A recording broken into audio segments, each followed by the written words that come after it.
Praise the Lord. இந்த நாளின் புது கிருபை. அது சங்கீதங்களின் புஸ்தகம் 132 சங்கீதம் அதனுடைய 18வது வசனம். அவன் சத்துருக்களுக்கு வெட்கத்தை உடுத்துவேன், அவன் மீதிலோ அவன் கிரீடம் பூக்கும் என்றார். எத்தனை அழகான ஒரு தீர்க்கதரிசன வார்த்தை பாருங்களேன்.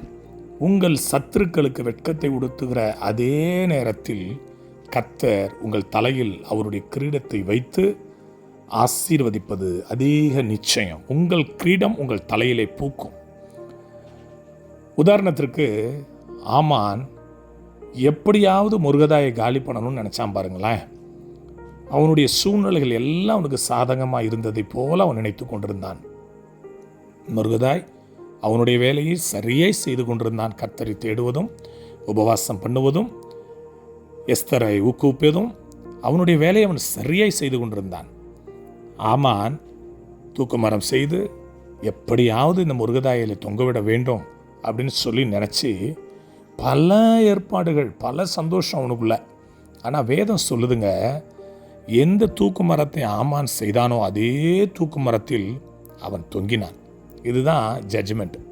இன்றைக்கி உங்களுடைய வாழ்க்கையில் நான் சொல்கிறேனே, உங்களுக்கு விரோதமாக பலர் பலவிதமான காரியங்களை செஞ்சிட்ருக்கலாம்.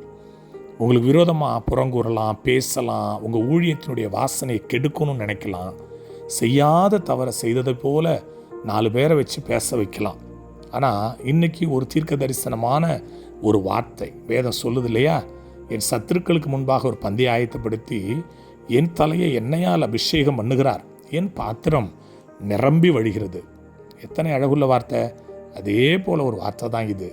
உன் சத்துருக்களுக்கு தேவன் வெட்கத்தை உடுத்துவார், உன் கிரீடம் உன் தலையிலே பூக்கும்படி செய்வார். விசுவாசத்தோடு ஆமீன் சொல்லி இந்த புது கிருபை எடுத்துக்கங்களேன். என் சத்துருக்களுக்கு வெட்கத்தை உடுத்துகிற நாட்களுக்குள் வந்துவிட்டோம். கர்த்தர் எங்கள் தலையிலே எங்களுடைய கிரீடத்தை பூக்க வைக்கிற நாட்களுக்குள்ளும் நாம் வந்துவிட்டோம். விசுவாசத்தோடு சொல்லுங்கள், அறிக்கையிடுங்க, கர்த்தருடைய நாமத்தை உயர்த்துங்க. ஆமானுடைய கதி உன்னுடைய சத்துருக்களுக்கு ஏற்படும், முருகதாயினுடைய உயர்வு உங்களுக்கு உண்டாகும். கர்த்தர் தாமே உங்களை ஆசீர்வதிப்பாராக. God bless you all.